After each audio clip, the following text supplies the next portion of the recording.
अब हम लोग क्या करने वाले हैं, एक और स्पेशल आकाशीय पिंड आपके सामने लाने वाले हैं। तो आपको फिर से ध्यान से देखना है और बताना है कि आखिर ये है क्या। तो तैयार है हम लोग? तैयार है हम लोग? इधर के लोग तो तैयार ही नहीं होते कभी शुरू से। तैयार है हम लोग? ओके चलिए, एक बार फिर से हम लोग तैयार हैं, तो एक बार फिर से रेडी हो जाइए और इस बार फिर से देखते हैं कि हम लोग पहचान पाते हैं। तो get ready for that. Okay once again get ready for that. और आप लोगों को बताना है आखिर ये है क्या। तो ध्यान से देखिए और बताइए ये है क्या।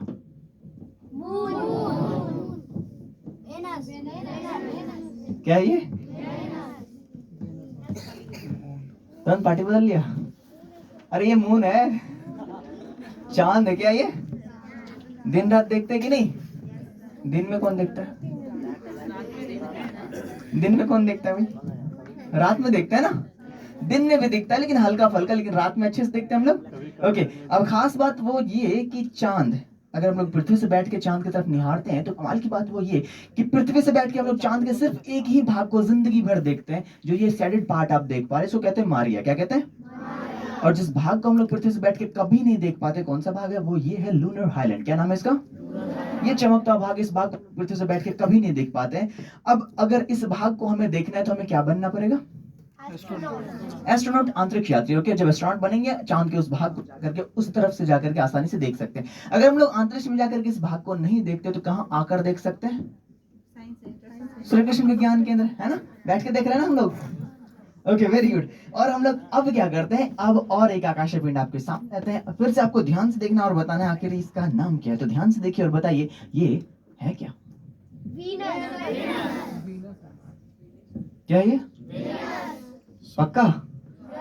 ओके ये है Venus, hottest planet of our solar system. मतलब हमारे सोलर सिस्टम का सबसे गर्म ग्रह यही है। खास बात वो ये कि ये इस पर पाया जाता है कार्बन डाइऑक्साइड का बहुत अधिक मात्रा। बहुत अधिक मतलब कितना? लगभग 91% से भी ज्यादा कार्बन डाइऑक्साइड की मात्रा इस प्लैनेट पे पाया जाता है, जिसके कारण यहाँ पे घटना घटती है जिसको कहते हैं हम लोग ग्रीन हाउस इफेक्ट, हरित गृह प्रभाव। नाम सुना है ना हम लोगों ने?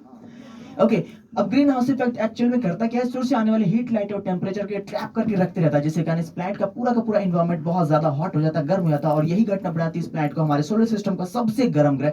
एक और चीज मैं बता दूं, यहाँ जब चमकता हुआ भाग देख पा रहे हैं, बेसिकली इस पर पाया जाता है सल्फ्यूरिक एसिड का बहुत अधिक मात्रा, जिस पर सूर्य की रोशनी जब पड़ती है हमारे टेलीस्कोप तक पहुंचती है तो हमें ये बिल्कुल ये इसी तरह से रिफ्लेक्टेड तरह हमें दृश्यमान होती है। अब एक और इसके बाद प्लैनेट्स कौन से हैं? अर्थ के विषय में अंत में बातें करेंगे। उसके बाद के प्लैनेट को हम लोग देख ले। कौन सा प्लैनेट उसके बाद? मार्स यानी कि मंगल। Very good. इसको हम लोग रेड प्लैनेट या फिर लाल ग्रह भी कहते हैं। कहते हैं कि नहीं? अब क्यों कहते हैं इसके पीछे कहानी है कि यहाँ पाया था आयरन ऑक्साइड का बहुत अधिक मात्रा, जिसके कारण पूरे के पूरे प्लैनेट का कलर कैसा है? रेड है।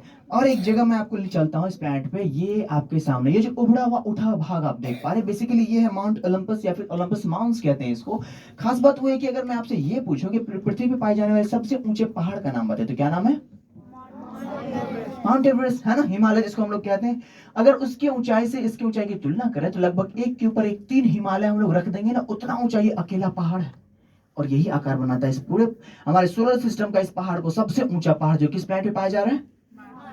यानी कि मंगल पे। ओके अब हम लोग मिलते हैं अपने सोलर सिस्टम के, ये सारे के सारे इनर प्लैनेट्स थे। अब हम लोग मिलते हैं अपने सोलर सिस्टम के आउटर प्लैनेट्स में। आउटर प्लैनेट्स की सीरीज में सबसे पहले प्लैनेट जिसका नाम क्या होता है? जुपिटर। जुपिटर यानी कि बृहस्पति। Very good. अब ये सारे के सारे गैसेस प्लैनेट्स हमारे सामने होंगे। तो जो सबसे हमारा लार्जेस्ट प्लैनेट सोलर सिस्टम का वो आपके सामने है। इसको कहते हैं गैसियस जाइंट भी, क्योंकि ये हमारे सोलर सिस्टम का सबसे बड़ा प्लैनेट है और ये बना हुआ है सिर्फ गैसेस से। आप आसानी से यहाँ पे अलग अलग गैसेस से एक दूसरे के विपरीत में घूमता हुआ देख सकते हैं। यहाँ एक और भाग आप देख सकते हैं, एक आई नुमा स्ट्रक्चर, जिसको या फिर इसको कहते हैं आई ऑफ द प्लैनेट या फिर ग्रेट रेड स्पॉट भी कहते हैं। खास बात वो है कि ये कोई आंख नहीं बल्कि इस प्लैनेट पे चलता है और 350 सालों से एक भवंडर, एक भंवर है। अगर इसकी तुलना हम लोग पृथ्वी के साइज से करें तो लगभग इस छोटे से भाग में हमारी 3 पृथ्वियां समा सकती है। ये इतना बड़ा है। अगर हम लोग पूरे प्लैनेट के वॉल्यूम वाइज बात करें कि कितनी पृथ्वी के बराबर होगा तो 1500 पृथ्वियां, मतलब 1500 पृथ्वियां समा सकती है। इतना बड़ा प्लैनेट है और यही आकार बनाता है इस प्लैनेट को हमारे सोलर सिस्टम का सबसे बड़ा प्लैनेट, जिसका क्या नाम है? जुपिटर यानी कि बृहस्पति। अब हम लोग मिलते हैं अपने सोलर सिस्टम के अगले प्लैनेट से, जिसका नाम क्या है? सैटर्न यानी कि शनि ग्रह। अब इसके रिंग को आप नहीं देख पा रहे होंगे, इसके पीछे कारण ये कि हमारा जो प्रोजेक्शन सिस्टम है वो है 2D प्रोजेक्शन सिस्टम, जिसके कारण उस रिंग का हम लोग इमेज इसी के सरफेस पे प्लॉट कर पा रहे, बाहर से आपको नहीं दिखवा पा रहे। खास बात इस प्लैनेट के साथ जो जुड़ी हुई है वो ये largest planet of our solar system, मतलब किसी दिन अगर ऐसा संभव हो पाए कि पूरे प्लैनेट को हम लोग उठा करके पानी के ऊपर रख देते हैं, तो पूरा का पूरा प्लैनेट ही पानी के ऊपर फ्लोट करना स्टार्ट कर देगा, मतलब तैरना स्टार्ट कर देगा। मतलब इसकी डेंसिटी किससे कम है? पानी से भी कम है। ये इतना हल्का प्लैनेट है, समझ में आई बात? ओके, अब हम लोग मिलते हैं अपने सोलर सिस्टम के सेकंड लास्ट प्लैनेट से, जिसका नाम क्या है?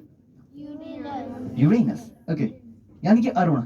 मीथेन का बहुत अधिक मात्रा पाए जाने का, जब सूरज की रोशनी इस पर पड़ती है तो ये फेंट ब्लूइश कलर हमें दिखती है। और हम अपने सोलर सिस्टम के सबसे आखिरी प्लैनेट से अगर हम लोग मिलेंगे तो जिसका नाम क्या है? नेपच्यून, यानी कि वरुण। हमारे सोलर सिस्टम में बहुत दूर अवस्थित होने के कारण यहाँ पे सूरज की रोशनी जब पहुंचती है तो बहुत कम मात्रा में पहुंच पाती है, जिसके कारण यहाँ पे कुछ सेडिमेंटेड पार्ट और डीप ब्लूइश कलर आसानी से देख सकते हैं। 2006 से पहले की अगर हम लोग बात करें, एक और प्लैनेट हुआ करता था हमारे सीरीज में, जिसका नाम क्या था? प्लूटो। वो ये रहा आपके सामने। अच्छा, इसको देख के कुछ याद आ रहा है?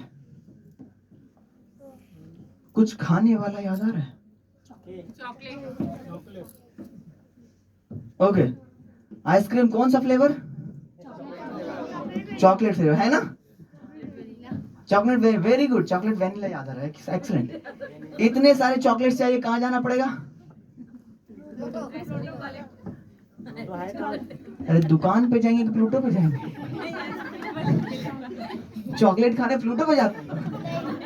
कमाल है, वेरी गुड। तब तो डिनर करने कहेंगे मार्स पे चलते हैं। एक्सलेंट, वेरी गुड, बहुत बढ़िया। ओके, अब खास मैं एक बात बता दूं कि बेसिकली इसको प्लैनेट के बिरादरी से 2006 के बाद क्यों हटा दिया गया। इसके पीछे कारण ये था कि इसका जो रिवॉल्यूशन अराउंड द सन था, दूसरे प्लैनेट के रिवॉल्यूशन अराउंड द सन के पाथ को कट कर रहा था, ऑर्बिट को कट कर रहा था, जिसके कारण इसको प्लैनेट नहीं कह करके इसको एक ड्वार्फ प्लैनेट, एक बौना ग्रह के रूप में घोषित कर दिया गया। अब हम अपने सोलर सिस्टम में बहुत दूर आ चुके हैं, लौट के चलते अपने घर, बात करते हैं किसके विषय में? The most beautiful planet of our solar system, है कि नहीं? सबसे खूबसूरत प्लैनेट है कि नहीं, जिस पर हम लोग रहते हैं। अब अगर ओरिजिनली हम लोग 12,800 किलोमीटर ऊपर होते, वहां से देख रहे होते अपनी पृथ्वी को, तो कैसी दिखती है हमारी पृथ्वी? ध्यान से देखिए, कुछ ऐसी। ये उड़ते हुए चीज क्या? क्लाउड्स। Very good, clouds. क्या है ये? बादल, है ना? ओके, इन सारी चीजों को कहीं ना कहीं हम लोग अपने घर में भी देख रखे होते हैं। कब? जब हम लोग न्यूज सुनते हैं, जब हम लोग वेदर कंडीशन, लास्ट में मौसम की जानकारी दी जाती है हमारे न्यूज चैनल्स पे, तो क्या करते हैं हम लोग? देखते हैं किसी एक पार्ट को, देखते हैं कि उस देश के ऊपर, उस क्षेत्र के ऊपर कहाँ पे बादल है, कहाँ पे बारिश होने वाली है, कहाँ का मौसम कैसा रहने वाला है। इन सब चीजों को हम लोगों ने कहीं ना कहीं टेलीविजन पे देख रखे होते हैं, देखते हैं कि नहीं? ओके, तो अब हम लोग एक और काम करते हैं। क्या करते हैं? हम एक जादू करते हैं और जितने भी क्लाउड्स हैं उन सबको हम लोग हटा देते हैं, और अगर बादल को हटा दे तो अपनी पृथ्वी को देखें बिना क्लाउड से कैसी दिखेगी हमारी पृथ्वी। ध्यान से देखिए, कुछ ऐसी। कैसी दिख रही है? अच्छी दिख रही है ना? ओके, आगे एक प्रश्न और आप लोगों से, अगर ओरिजिनली हम लोग बादल हटा दे तो क्या हम लोग रह पाएंगे? नहीं, हमारा सर्वाइवल ही इम्पॉसिबल हो जाएगा, क्योंकि हमारा जो वाटर साइकिल है, जो जल चक्र है, वही खत्म हो जाएगा, जिसके कारण जितने भी प्लांटेशंस, वेजिटेशंस, ग्रीनरी आप लोग देख पा रहे हैं, इन सारे के सारे जगह क्या हो जाएंगे? डेजर्ट्स हो जाएंगे, और हमारा यहाँ पे सर्वाइवल बिल्कुल ही इम्पॉसिबल सा हो जाएगा। अब एक और चीज मैं आपको दिखाना चाहूंगा। अगर हम एक और जादू करें, पृथ्वी से जितने भी पानी है सारे के सारे पानी को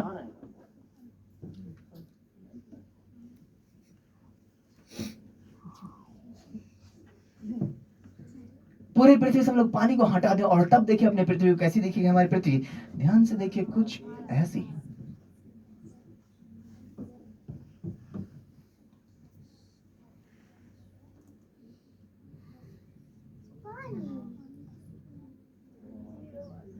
अच्छी दिख रही है?